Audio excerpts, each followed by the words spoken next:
ఈరోజు ఆయన నీ పునరుద్ధాన దినము నా కొరకు మా కొరకు ఆయన కలవరి శిలువలో ప్రాణాన్ని పెట్టి మరణాన్ని జయించి ఆయన మరణమా నీ ముళ్ళెక్కడని వాడికి తిరిగి మరలా నీ తండ్రి రాజ్యము చేర్చిన ఆయన అలాగే మేమును ఈ లోకమును జయించి ఈ లోక ఆశల నుంచి జయించి ఆయన నిన్ను పోలి మేము జీవించటము తగిన జ్ఞానము బుద్ధిని నాకు మాకు దయచేయండి. ఇంతవాడే వాక్యం మా హృదయాల్లో నీరు కట్టి పలింపు దయచేయండి. వాక్యానుసారంగా జీవించటము వినగలిగిన చెవులు గ్రహించు నాకు మాకు దయచేయండి.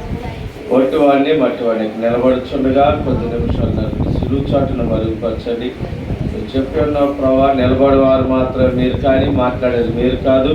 ఆయా గడియల్లో పరిశుద్ధాత్మ దేవుడు మాట్లాడతారని చెప్పి ప్రభావ ఈ స్థలంలో మేము నిలబడుచుండగా నీ ఆత్మ చేత నాతో మాతో మీరు మాట్లాడి బలపరిచి మా అందరికీ వినగలిగిన చెవులు గ్రహించుకున్నదని దయచేసి ప్రతి క్యాండిస్ గురించి వ్యతిరేకతలు తిరుగుబాటు స్వభావాలు నిద్రాత్మలు ప్రతి క్యాండిస్ గురించి బంధించి ఈ ఆత్మని స్థలంలో కొమ్మలోకి చేసి నాతో మాతో సూటిగా తేటగా మీరే మాట్లాడమని యేసు క్రీస్తు నామములో అడుగుచున్నాం తండ్రి. ఆమేన్. మంచిదండి, మీ అందరికి వందనాలు. అందరూ కూర్చున్నట్లయితే కొద్ది నిమిషాలు సమయం లేదంతో కొద్ది నిమిషాలు వాక్యాన్ని చదువుకుని మనం ముగించుకుంటాం. మత్తయి సువార్త 28వ అధ్యాయము. మత్తయి సువార్త 28వ అధ్యాయము 1 నుంచి 10 వచనం వరకు చదువుకుంటాం. విశ్రాంతి దినము గడిచిపోయిన తరువాత ఆదివారమున తెల్లవారుచున్నగా మగ్దలేని మరియా వేరొక మరియయు సమాధిని చూడవచ్చి, ఇదిగో ప్రభు దూత పరలోకము నుండి దిగొచ్చి రాయి పొర్లించి దాని మీద కూర్చుండెను. అప్పుడు మహాభూకంపము కలిగెను. ఆ దూత స్వరూపము మెరుపు వలె నుండెను. అతని వస్త్రము హిమమంత తెల్లగా నుండెను. అతనికి భయపడుట వలన కావలి వారు ఓనికి చచ్చిన వారి వలె నుండిరి. దూత ఆ స్త్రీలను చూసి, మీరు భయపడకుడి, సిలువ వేయబడిన యేసును మీరు వెతుకుచున్నారని నాకు తెలియను. ఆయన ఇక్కడ లేడు, తాను చెప్పినట్లే ఆయన లేచి ఉన్నాడు. రండి, ప్రభువును పండుకొనిన స్థలము చూసి త్వరగా వెళ్ళి ఆయన మృతులలో నుండి లేచి ఉన్నాడని ఆయన శిష్యులకు తెలియజేయుడి. ఇదిగో ఆయన గలిలయలోనికి మీకు ముందుగా వెళ్ళుచున్నాడు, అక్కడ మీరు ఆయనను చూతురు. ఇదిగో మీతో చెప్పిన నేను. వారు భయముతోనూ మహా ఆనందముతోనూ సమాధి వద్ద నుండి త్వరగా వెళ్ళి ఆయన శిష్యులకు ఆ వర్తమానము తెలుప పరిగెత్తుచుండగా యేసు వారిని ఎదుర్కొని మీకు శుభమని చెప్పెను. వారు ఆయన వద్దకు వచ్చి ఆయన పాదములు పట్టుకొని ఆయనకు మొక్కగా, యేసు భయపడకుడి, మీరు వెళ్ళి నా సహోదరులు గలిలయకు వెళ్ళవలెనని వారి అక్కడ నున్న చూతురు అని వారికి తెలిపెను. సరే చూడండి లేదా, ఈరోజు మనందరము ఈస్టర్ దేవుడు తిరిగి లేచిన రోజు అని పునరుద్ధాన దినముగా జరుపుకుంటున్నాం. ఇదొక పండగ. ఆయన లేచాడు అన్నది ఎంత నిజమో, ఆయన అక్కడ లేడు అన్నది ఎంత నిజమో, మనము కూడా ఈ లోకాన్ని జయించాలి అన్నది అంతే నిజం. ఈ లోక మాలిన్యం నుంచి విడిపించబడాలి అన్నది కూడా అంతే సత్యం. ఆయనని తిరిగి లేచాడని మనం గంతులు వేసుకుంటున్నాం, ఆనందిస్తున్నాం. కానీ ఆయన ఇంకను దుఃఖకరమైనటువంటి జీవితమే కలిగి ఉన్నాడు. ఎందుకు తెలుసా? మనము ఈ లోకాన్ని జయించలేదు, లోక ఆశని జయించలేదు, భూ సంబంధమైనటువంటి వాటిని జయించలేదు, ఈ లోక సంబంధమైన వాటిని దేనిని జయించలేదు. జయించమండి, జయించామా? నిజంగా మాట్లాడుకుంటాం బైక్ కట్టమంటే జయించాము అసలు మనం నేను జయించినట్లుగా నటిస్తున్నాం. కానీ అక్కడ ఆయన నటించలేదు. ఆయన చెప్పిన మాట చెప్పినట్లుగా తిరిగి లేచాడు. ఆ స్థలము ఖాళీగా ఉంది. అక్కడ ఎవరు వచ్చారు? ఆ రాయిని పోలించడానికి ఎవరు వచ్చారండి? ఎక్కడి నుంచి వచ్చారు? పరలోకం నుంచి దూత వచ్చి ఆ రాయిని వదిలించింది. అక్కడ ఉన్నటువంటి కావిలి వారందరూ చచ్చిన వారి వలె పడున్నారట. ఆయన అంటున్నాడు, మీరు అడుగుడి మీకు ఇవ్వండు. మీరు అడగటమే లేటు. మనము అడిగితే ప్రభా నాకు ఈ విషయంలో జయం కావాలని చచ్చిన స్థితిలో ఉన్నా నన్ను లేవనెత్తని అడిగితే ఆయన 100% మనం లేవనెత్తడానికి సిద్ధముగా ఉన్నాడు. అడగటానికి మనం సిద్ధంగా ఉన్నామా? ఉన్నామా? ఆయన తిరిగి లేచిన దేవుడని గొప్పగా చెప్పుకుంటున్నాం, ఘనంగా చెప్పుకుంటున్నాం. ఆ లక్షణాలు మనలో కనపడుతున్నాయివా? కనపడుతున్నాయండి. ఒక్కొక్క కుక్క పిల్లని 50,000 1,00,000 రూపాయలు కొనుక్కొచ్చుకుంటున్నారు. ఎందుకంటే అది పోలీస్ కుక్కనో లేదా ఆల్ట్రేషన్ డాగనో బుల్ డాగనో దానికి ఒక బ్రీడ్ ఉంది. ఆ జాతి లక్షణం చూపించుకుని ఇది ఫలానా జాతి కుక్క, ఇది ఫలానా జాతిది అని చెప్పి ఫలానా జాతి గేద, పొరా జాతి గేద అని లక్షలు పెట్టి కొనుక్కొచ్చుకుంటారు. మరి మనము క్రీస్తు జాతిమని, క్రీస్తు బిడ్డలమని, క్రీస్తుని అనుసరించేవారు అని చెప్పుకుంటున్నాం. ఆ బ్రీడ్ ఎక్కడ మనలో ఉందా? ఆ లక్షణాల వల్ల కనపడుతున్నాయా? ఏమండి, పండగ అంటే ఏదో కొత్త బట్టలు వేసేసుకుని చర్చి అలంకరించుకుని అన్నీ వండుకుని తినేస్తే పండగ అయిపోయిందా? ఏమండి, ఇందుకైనా పండగ? మన కడుపు నింపుకోవటానికైనా పండగ? హృదయాలు ఖాళీ చేయడానికి లేదా? మన పాప భారముతో నిండిపోయిన హృదయాలకు ఎప్పుడు ఖాళీ చేసేది? ఆయన ఇంకా ఎన్ని సంవత్సరాలు మరణించాలి నీకోసం, నా కోసం ఎన్నిసార్లు ప్రాణం పెట్టాలి? ఈరోజు ఆలోచించామా? ఇదే తప్పితే మన పిల్లలు చేస్తే ఊరుకుంటామా? రోజు బట్టలు చిప్పుకుని వస్తావా లేకపోతే మురికి చేసుకుని వస్తే ఎన్ని రోజులు ఊరుకుంటారు మీరు? సరే, నా పిల్లడికి తెలియదులే. 2 సంవత్సరాల పిల్లడు అనుకుందాం, పెద్ద పిల్లలు కూడా కాదు. 2 సంవత్సరాలు వేస్తున్నవాడు బుర్రలో దిగి ఆడుకుని వచ్చాడు. ఫస్ట్ రోజు ఏమంటారు? తెలియక ఆడుకున్నాక ఆడుకోమాకున్నాను అని చెబుతాం. రేపు అదే చేశాడు, 3వ రోజు అదే చేశాడు, వారం తర్వాత కూడా అదే చేశాడు. ఏం చేస్తారు? అప్పుడు కూడా ఎత్తుకుని ముద్దాడతారా? 2 సంవత్సరాల పిల్లోడే ఆడతారా? నిజం చెప్పండి. ఏం చేస్తారు? ఏం చేయలేదు మీరు ఎప్పుడు? ఏమి నటిస్తున్నారు? ఎప్పుడు మీరు పిల్లల మీద చేయనట్టుగా నడుపుతున్నారు. మాకేం తెలియదు అన్నట్టు ఈపి సాఫ్ చేసేస్తాం చేయరా? మరి ఎప్పుడన్నా దేవుడు మనం సాఫ్ చేశాడు ఒక్కసారన్నా? ఇప్పటికి ఇన్ని సంవత్సరాల్లో ఒక్కొక్కరికి 25 దాటేసినాయి ఇప్పుడు అతను మ్యాక్సిమం. ఇప్పటికి ఎన్నిసార్లు సాఫ్ చేయాలో దేవుడు మనల్ని? ఎన్నిసార్లు కలంకం కలిగేమో, ఎన్నిసార్లు మాలిన్యం చేసుకున్నామో, ఎన్నిసార్లు తలంపుల్లో పోయినాయో, ఎన్నిసార్లు అబద్ధముల జీవితం గడిపామో, ఎన్నిసార్లు దొంగతనం చేసామో, ఎన్నిసార్లు అపవిత్రం అయిపోయామో. మరి ఏ రోజన్నా దేవుడు మన పక్షాన ఒక్కసారన్నా కేకేసి ఎదురు బుద్ధి లేదు కాదని చెప్పాడు కోరుకు. ఈ రోజన్నా నా బిడ్డలు మారుతారని ఎదురు చూస్తాను. ఈ రోజన్నా నా బిడ్డలు మారుతారని ఎదురు చూస్తాడు. ఇక్కడ ఆనందముతో గంతులేస్తున్నారు వాళ్ళు. క్రీస్తు చెప్పినట్లుగా వేసి తిరిగి లేచాడు. ఆయన ఎదుర్కొన్నావు రండి అంటున్నారు. కానీ మనం ఏ రోజన్నా ఈరోజు ఎంతమంది ఉదయకాలం లేచి దేవుడు ఈరోజు లేచిన రోజు తెల్లవారుజామున ఎంతమంది లేచి ప్రార్థన చేశారు? ఎంతమంది? ఒకళ్ళు చేయట్లేదు. అంటే రోజు చేసినట్టుగా కాదు, స్పెషల్గా ఈరోజు ప్రభా ఈరోజు పునరుద్ధానమైన నా కొరకు ప్రాణం పెట్టి తిరిగి లేచేవయ్యా అని ఎంతమంది జ్ఞాపకం చేసుకున్నావు ఆయన ఈరోజు తెల్లవారుజామున లేచి? ఎంతమంది సొంత పనులు చేసుకోవడానికి తెల్లవారుజామున లేచారు చెప్పండి? మీ పనులు చేసుకోవడానికి ఎంతమంది లేచారు? మ్యాక్సిమం అందరూ చేతులుతారు. ఎందుకంటే సొంత పని అది. ఇదే ఉంది, దేవుడి కోసం ప్రార్థన చేస్తే ఒకటి, అంత చేయకపోతే అంత. దేవుడు ఆయన బతికేసాడుగా, తిరిగి లేచిపోయాడుగా. ఏమన్నా అంత విషయం దాంట్లో? ఆ నిర్లక్ష్యమే మన జీవితాల్లో మనం ఇంకా నిర్లక్ష్యం ఉండడానికి కారణం. మన జీవితాలు వెలిగించబడకపోవడానికి కారణం ఏంటంటే వేకువజామున ప్రార్థన లేకపోవటమే, తెల్లవారుజాము ప్రార్థన లేకపోవటమే. మన కుటుంబాల్లో వెలుగు లేదు. సూర్యుడు వస్తాడు, అస్తమిస్తాడు, చంద్రుడు వస్తాడు, అస్తమిస్తాడు, కానీ మన హృదయంలోకి వెలుగు రాదు. కారణం ఏంటి తెలుసా?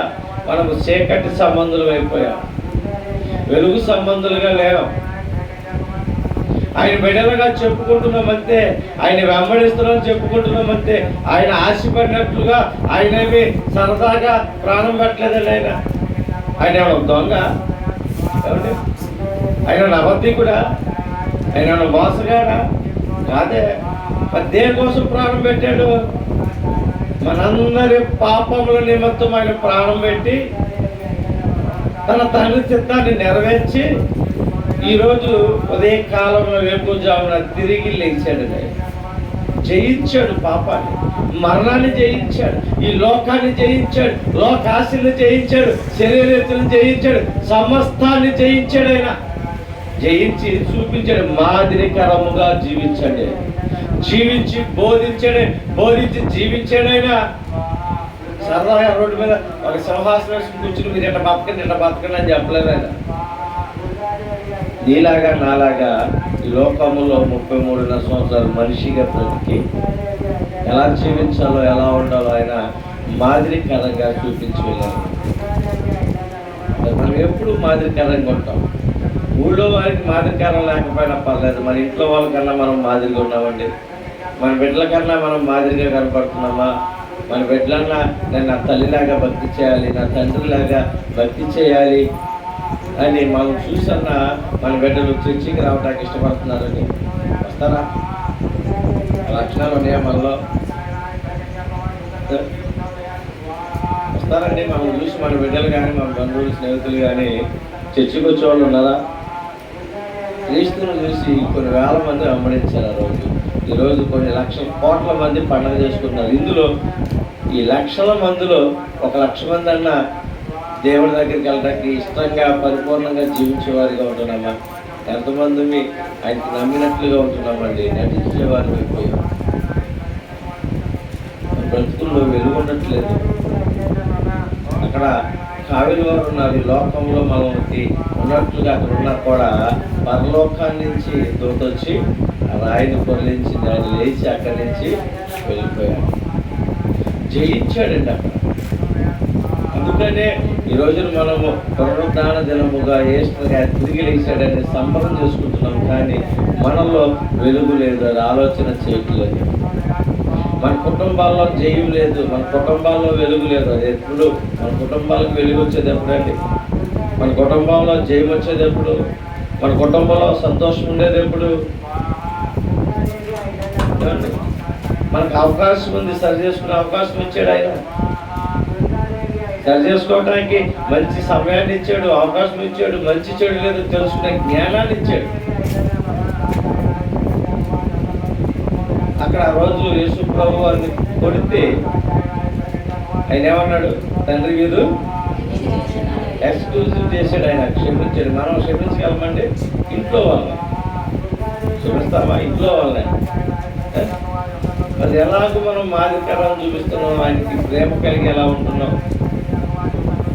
మొదట మన హృదయాన్ని సరి చేసుకోవాలి, మనం తలంపుల్లో జయం కావాలి. ఆయన మరణాన్ని జయించినట్లుగా మనం ప్రతి విషయంలో జయాన్ని పొందుకోవాలి. జయ జీవితాన్ని ఇవన్నీ అడగాలి ఆయన్ని. ఎప్పుడైతే మనం జయం కావాలి ప్రభు అడుగుతామో ఆయన జయాన్ని ఇవ్వడానికి సిద్ధంగా ఉన్నాడు. ఆయన జయించాడు కాబట్టి జయాన్ని ఇవ్వడానికి సిద్ధంగా ఉన్నాడు. ఆయన జయించాడు అంటాడు. నేను ఈ లోకాన్ని జయించాను, మీరు కూడా ఈ లోకాన్ని జయించండి. ఇది చాలా చిన్నది. అయితే జయించడానికి ఇష్టపడితే మనకు కావాలనుకుంటే ఎంత కష్టమైన పని అయినా చాలా ఈజీగా చేస్తాం. అవునా కదండి? ఏం చేస్తాంలే అనుకుంటే అది ఎంత చిన్న పని అయినా సరే 100 చాకులు చెప్తున్నాను. ఇది ఈ పని ఉందా, నా పని ఉందని చేస్తాం. ఇది మా బ్యూటీ 12 గంటలు కడిగింది. 2 పళ్ళెలు ఉన్నప్పుడు కడుగమ్మంటే కడుగుతా సాయంత్రం తింటుంది రాక చేస్తాం. ఎన్నిటికి? 2కి. కారణం ఏంటంటే చేయటానికి ఇష్టం లేదు ఆ పిల్లగా. కానీ ఈ లోపల మా పాస్టర్ వచ్చి కడిగేసింది. అప్పుడు కడగాలనిపించింది అనుకోండి, అవకాశం ఉందా? కడగకుండా లేదు. అలాగే దేవుడు అంటున్నాడు, నేను దొంగను పోలు వస్తాను, అవకాశం ఉంది, సరి చేసుకోండి. రేపు తీర్పు రోజు నేను వస్తే మీకు సరి చేసుకోవటానికి అవకాశం లేదు, దిద్దుకోవటానికి అవకాశం లేదు. ఈ మట్టి శరీరంలో ప్రాణం ఉండగానే దిద్దుకోవాలి. ఈ లోకంలో మానవుడిగా మనం బ్రతికి ఉండగానే దిద్దుకోకపోతే, సరి చేసుకోలేకపోతే, ఈ పాపాన్ని విడిచి, అపవిత్రతను విడిచి, ధనాపేక్షను విడిచి, లోకానుసారమైన జీవితాన్ని విడిచి పరిశుద్ధంగా జీవించి మనము సరి చేసుకోలేకపోతే రేపు మరణించాక దానికి విడుదల లేదు. అదొకటి గమనించాలి. ఇదే అనుకూలమైన సమయం. ఇలాంటి అవకాశం మరలా మనకు ఉందో లేదో తెలియదు. దేవుడి రోజు మంచి అవకాశాన్ని ఇచ్చాడు. సర్దుకోవడానికి, దిద్దుకున్న దానిని సరి చేసుకుని ఒప్పుకోవడానికి అవకాశం ఇచ్చాడు. ఆ అవకాశాన్ని సద్వినియోగపరుచుకుందాం. ఏ విషయంలో అయితే మనము తప్పిపోతున్నామో, ఏ విషయంలో అయితే జారిపోతున్నామో, ఏ విషయంలో మనం జయించలేకపోతున్నామో ఆ విషయాల మీద జయాన్ని ఇవ్వమని అడిగాడు. ఆయన తండ్రిని అడిగాడు, తండ్రి నా చెయ్యి ఎందుకు విడిచిద్దిపోయాను? కానీ చెయ్యి విడిచాడు. జయించటానికి ముందుగానే చెప్పాడు ఆయన, నేను మరలా 3 దినాల తిరిగి లేవుస్తాను. ఆయన అక్కడ తండ్రిని అడిగాడు, కానీ ఆయన ముందు తండ్రిని అడగక ముందే చెప్పి ఉన్నాడు, నేను 3వ దినాన తిరిగి లేవుస్తానని. చెప్పినట్లుగా జయించాడు. మనం చిన్న వాటినే జయించలేము. అనేక మార్లు మనం ఒప్పేసుకుంటూ ఉంటాం దేవుడి సన్నిధిలో, ఇక్కడి నుంచి నేను నీ సమయాన్ని నేను దొంగిలించు, నువ్వు చక్కగా వచ్చేస్తానని. కానీ ఆ నెక్స్ట్ వారమే వస్తామండి. కారణం ఏంటంటే జీవితంలో మనకి అనేకమైనవి భారములతో కూడుకున్న ఖర్చులు పెట్టేసుకుంటాం, పనులు పెట్టేసుకుంటాం. ఆదివారం అంటే సెలవు కదా, ఇంకా సేపు పడుకుందాం. మేము కూడా ఆదివారం వస్తే 9 దాకా పడుకుంటాం. నేను 9 దాకా పడుకుంటాను. అంటే ఎక్కువ జాబులు వేసి ప్రార్థన చేసి పడుకుంటాం. ఎందుకంటే రోజు 6ంటికి వేసి పనులు వెళ్ళిపోతాం. ఈరోజు రెస్ట్ కాదు. కానీ యాక్చువల్లీ 9ంటికి వేస్తే 6 గంటలో నా పనులన్నీ చూసుకుని రెడీ అయిపోయి ఇంట్లో కంగారు పెడతాం. టైం అయిపోతుంది, లేదు బయలుదేరండి.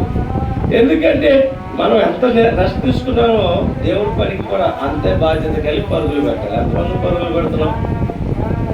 ఎంతమందిని చర్చి కంటే జయించి ఈ పనుల మీద చేయాలని పొందుకుని పనులు పెడుతున్నాం అండి. ఎంతమంది ఉన్నాం? చర్చి అంటే నిర్లక్ష్యం, దేవుడు అంటే నిర్లక్ష్యం. కానీ ఇక్కడ నిర్లక్ష్యాన్ని ఎక్కడ చూపించలా. అన్నిటికంటే బహు ఘోరమైంది ఏంటంటే నిర్లక్ష్యం. శారీరకంగా కావచ్చు, ఆత్మీయతలో కావచ్చు. శారీరకంగా కూడా పనిచేసేటప్పుడు చేద్దాంలే, తీద్దాంలే, ఉందాంలే. మాకు అంతకుముందు అంత అవకాశం ఉండేది కాదు. ఎవరికన్నా ఒక 5,000 చేస్తే 10వ తారీఖు కదా, ఇవాళ 2వ తారీఖు ఇంకెంత రోజులు నిద్దాంలో ఆ టయానికి అనుకుంటుండేవాడిని. కానీ చూస్తుండేనే రోజులు తిరిగి వచ్చేసి 10వ తారీఖు వచ్చేసి డబ్బులు ఉండేది. టెన్షన్ భయం వేసేది. ఇప్పుడు నాకు ఆ విషయం నాకు దేవుడు అర్థం చేశాడు. ఏదైనా సరే అంటే సమయం కావచ్చు, డబ్బు కొంచెం అర్థమవుతుంది. అది రేపు 10వ తారీఖు అంటే ఇవాళ నుంచి రోజుకు 100-500 తీసి పక్కన పెడితే ఆ సమయానికి ఇంచుమించుగా అయిపోతుంది. ఆ టైంకి ఒక 1,000-2,000 తగ్గుతాయి.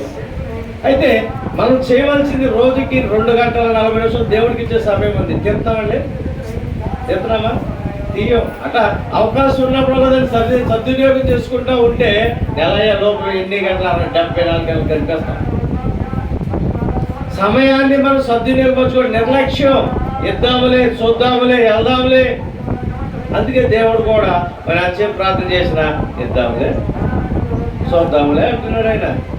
అందుకే శేఖరుడు ప్రార్థన చేస్తే వినలేకుండా చెవులు మందము కాలేదు. నువ్వు సహాయం అడిగితే సహాయం చేయడం నా చేతులు కొరస కాలేదు.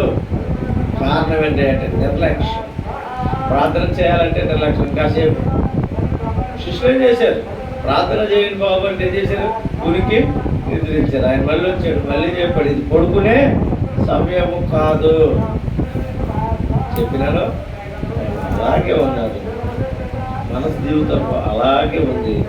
అలాగే ఉన్నది. మనం పనికి వెళ్ళటాకైతే నిద్రమైపోతుందో తెలియదు, కానీ చర్చికి రావాలంటే నిద్ర వస్తుంది.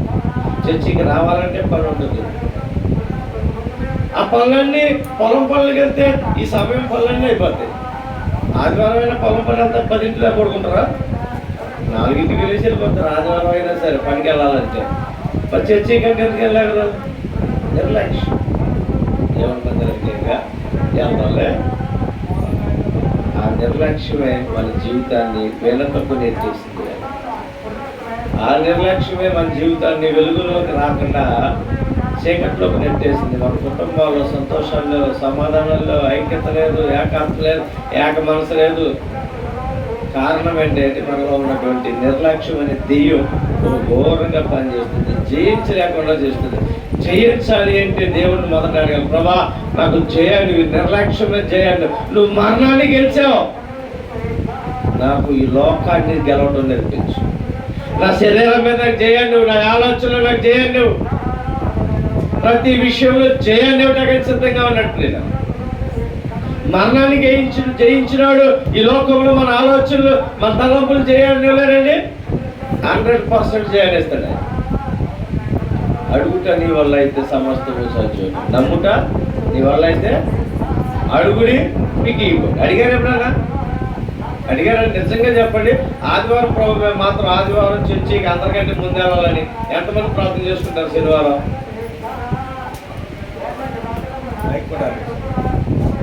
నిజంగా ఏమంటారు? గుండె మీద చేసుకుని శనివారం ప్రార్థన అయ్యా నేను సరే ఆదివారం అందరికంటే ముందు వెళ్ళాలి, ముందు వేసి చర్చలు నేను ముందు రాలి ఎంతమంది ప్రార్థన చేసుకుంటారు? అయ్యా రేపు ఆదివారం పొద్దున్నే వేసి పనులు చేసుకుని శుభ్రంగా తినేసి కొడుకోవాలని ఎంతమంది ప్రార్థన చేస్తారు? చెప్పండి, అబద్ధం చెప్పండి. ఇదన్నా చేయగలుగుతాను. ఇది కూడా మీరు చేసేది ఇదే. 10 ఇంట్లో కొడుకునేది అన్ని రెడీ చేసేసుకుని తినేసి కూర్చోవాలా అని చెప్పి చెప్తారు. ఆదివారం మా ఆయన చికెన్ తింటే బాగుండు, మా ఆవిడ బాగా వండితే బాగుండు. ఈ తప్ప ఆదివారం అంటే దేవుడు ఆరాధన ఉంది, దేవుడు సమయం ఉంది, దేవుడితో మాట్లాడాలి, దేవుడు నా కోసం ఈరోజు కేటాయించాడే, దేవుడి పనిలో నేను పాలుభాగొస్తుండే, దేవుడితో నేను కలిసి లీనమైపోవాలి, దేవుడు నాతో మాట్లాడిన మాట నా జీవితాన్ని మార్చింది. ఈరోజు నేను ఉదయకాలమే దేవుడి మందిరంలోకి వెళ్ళి ఆ జయాన్ని పొందుకోవాలి అని ఒక్కరు కూడా ఆలోచన చేయట్లా. ఏదో వెళ్ళాలి కాబట్టి ఏం ఉపయోగం? చర్చికి వెళ్తే డబ్బులే రావు. డబ్బు డబ్బు డబ్బు, ప్రపంచం అంతా డబ్బు అయిపోయింది. అన్నిటినీ డబ్బుతో కొనుక్కోలేం.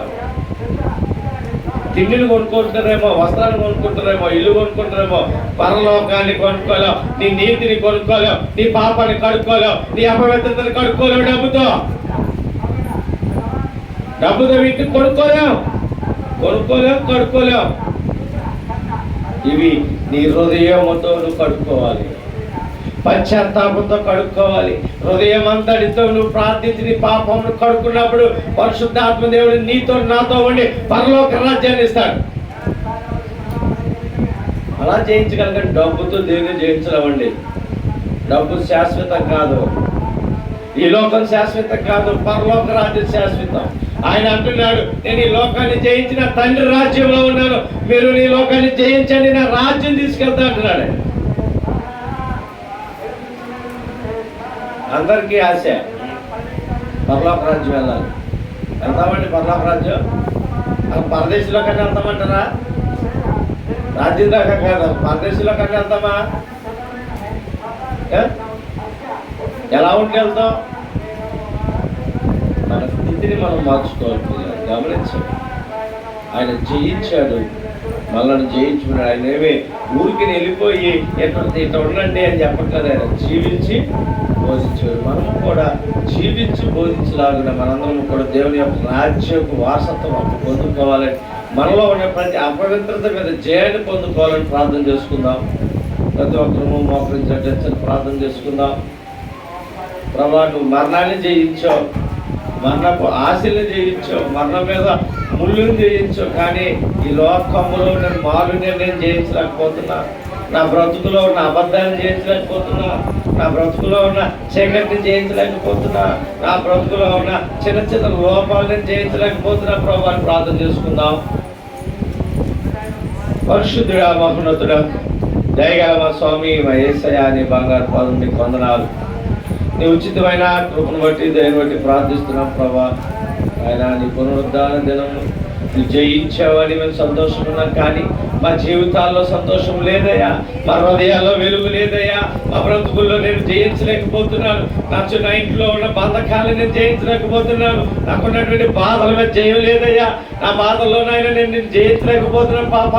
పాపానికి దాసోహం అయిపోయాను, లోకానికి దాసోహం అయిపోయాను. ఈ దాసోహం బతుకు నుంచి విడిపించు, బానిస సంఖ్య నుంచి విడిపించు నాయన, అపవిత్రమైన బ్రతుకు నుంచి విడిపించు. జయించడం నా కుమారులందరికీ మీరు నేర్పించండి నాయన. నువ్వు జయించావు నాయన, మాకు నా జయ జీవితం కావాలి.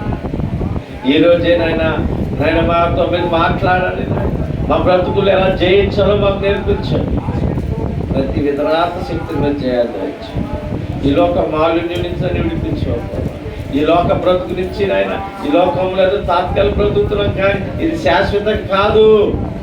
నీ రాజ్యం శాశ్వతం, నీ రాజ్య వ్యాప్తి కొరకు ప్రయాసపడాలి. అట్టి భాగ్యాన్ని మాకు మీరు దయచేయండి.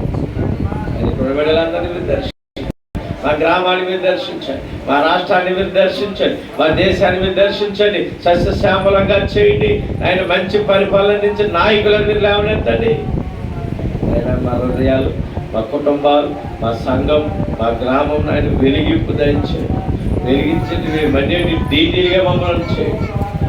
సహాయం చేసి మా బ్రతుకులో ప్రతి అవధేతను ఒప్పుకొని విడిచిపెట్టిన నువ్వు మరణాన్ని జయించినట్టుగా ఈ లోక మాలిన్యం మాకు జయాన్నించి సంతోషం సమాధానం మీద దయచేసి ఎంతమంది వారికి మరో నీరు కట్టి ఫలింపు దయచేసి యేసుక్రీస్తునామమున అడిగి పెట్టుకుంటున్నాం తండ్రి.